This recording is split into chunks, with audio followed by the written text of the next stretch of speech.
और अब बात करते हैं मशहूर कॉमेडियन अभिनेता कपिल शर्मा के ऊपर। उनके रेस्टोरेंट पर जो कनाडा में था कई बार फायरिंग की गई और अब दिल्ली पुलिस क्राइम ब्रांच ने कपिल शर्मा के कैफे पर कनाडा में हुई फायरिंग के मामले में मुख्य शूटर बंधु मान शेखो को गिरफ्तार किया है। वो शेखो गोल्डी बराड़ और गोल्डी ढिल्लन से जुड़ा है और वारदात के बाद भारत भाग आया था, जिसे अब भारत में गिरफ्तार किया है। कनाडा में हुई वारदात, कनाडा में गोलीबारी हुई और भारत में गिरफ्तारी हुई।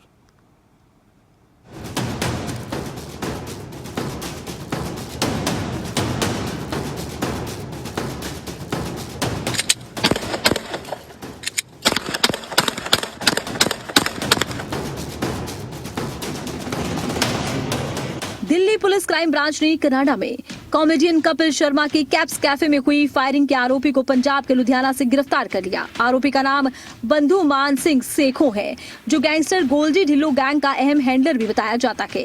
गिरफ्तारी के दौरान पुलिस ने उसके पास से एक पिस्टल बरामद की, जिसमें 8 जिंदा कारतूस मिले।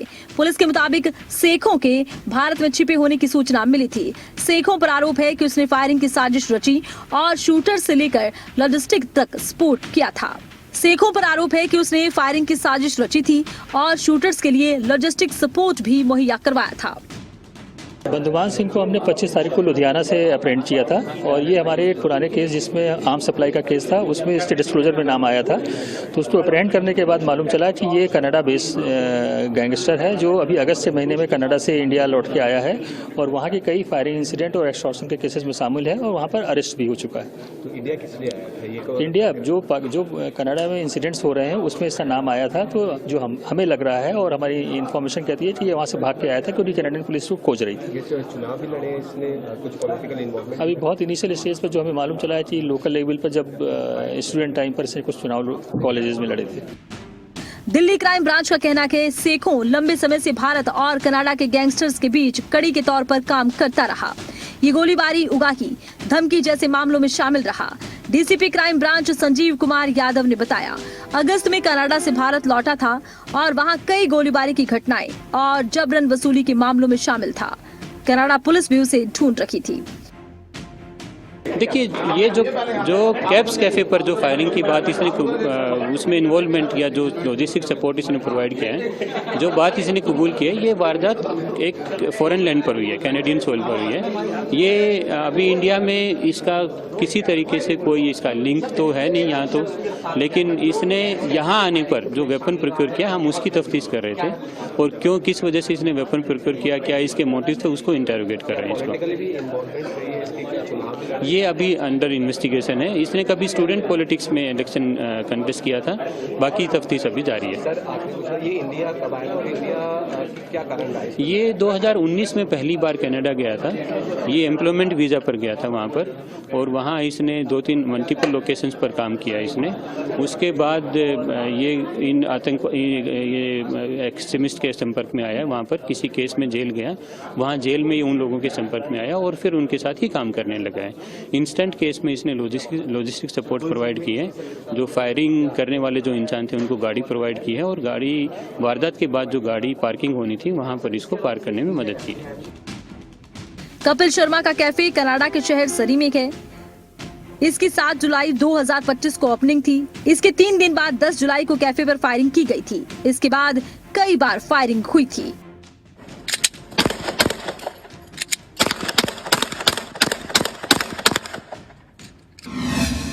कपिल के कैफे पर पहली बार फायरिंग 10 जुलाई को हुई थी।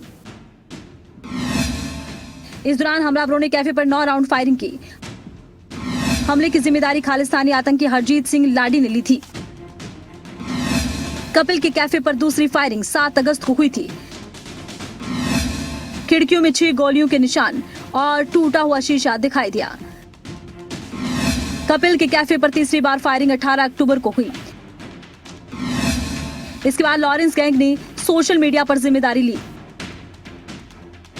कैफे पर 3 बार फायरिंग होने के बाद भी कनाडा की पुलिस किसी आरोपी को पकड़ नहीं पाई थी। घटना के बाद देश में कपिल शर्मा की सिक्योरिटी बढ़ा दी गई। 3 बार कैफे पर फायरिंग का मामला सामने आया। इसके बाद कॉमेडियन कपिल शर्मा ने कहा था कि वो देश में सुरक्षित महसूस कर रहे हैं। ये इंसिडेंट कनाडा में हुआ, वैंकूवर में, और आई थिंक 3 बार वहां पे फायरिंग हुई और मे भी जो मुझे लगता है, आई थिंक वहां का थोड़ा जो रूल्स है वहां के, पुलिस के पास शायद इतनी पावर्स नहीं है कि वो उस चीज को कंट्रोल कर पाए। बट उसके बाद जब हमारा ये केस हुआ तो ये केस फेडरल में चला गया, जैसे हमारी सेंट्रल गवर्नमेंट होती है, वहां भी कनाडा की पार्लियामेंट की उसके ऊपर चर्चा हुई। सो मुझे तो लगता है कि ऊपर वाला जो करता है उसके पीछे की जो कहानी होती है हम नहीं समझ पाते, लेकिन बहुत सारे लोगों के मुझे फोन आए कि वहां पे ऑलरेडी ये सब बहुत कुछ चल रहा था, लेकिन आपके कैफे पे फायरिंग हुई, वो न्यूज बनी, तो अब जो है वहां की पुलिस, वहां का लॉ एंड ऑर्डर जो है वो उसमें काफी इंप्रूवमेंट करने की तरफ उनके वो कदम बढ़ रहे हैं। सो आई थिंक और बाकी मैं कभी मुंबई में और अपनी कंट्री में तो कभी अनसेफ फील नहीं करता। हमारी मुंबई पुलिस जैसा कोई भी नहीं है। सो ठीक है, जितनी बार गोली चली वहां पे, उसके बाद हमें और बड़ी ओपनिंग लगी हमारे कैफे में। क्या बात है, क्या बात है। सो ऊपर वाला साथ है तो ठीक है, हर हर महादेव। जब कैफे पर पहली बार गोलीबारी की गई तब कुछ मीडिया रिपोर्ट्स में कहा गया एक बार कॉमेडी शो के दौरान कपिल ने निहंग सिखों के खिलाफ टिप्पणी की थी, जिससे नाराज होकर गोलीबारी की गई। आरोपी बंधु मान सिंह सेखों से अब लगातार पूछताछ कर अंतर्राष्ट्रीय गैंग कनेक्शन खंगालने की कोशिश जारी है। इस कार्रवाई को हालिया अंतर्राष्ट्रीय गैंग्स के खिलाफ बड़ी सफलता माना जा रहा है। डेस्क रिपोर्ट, खबरें अभी तक।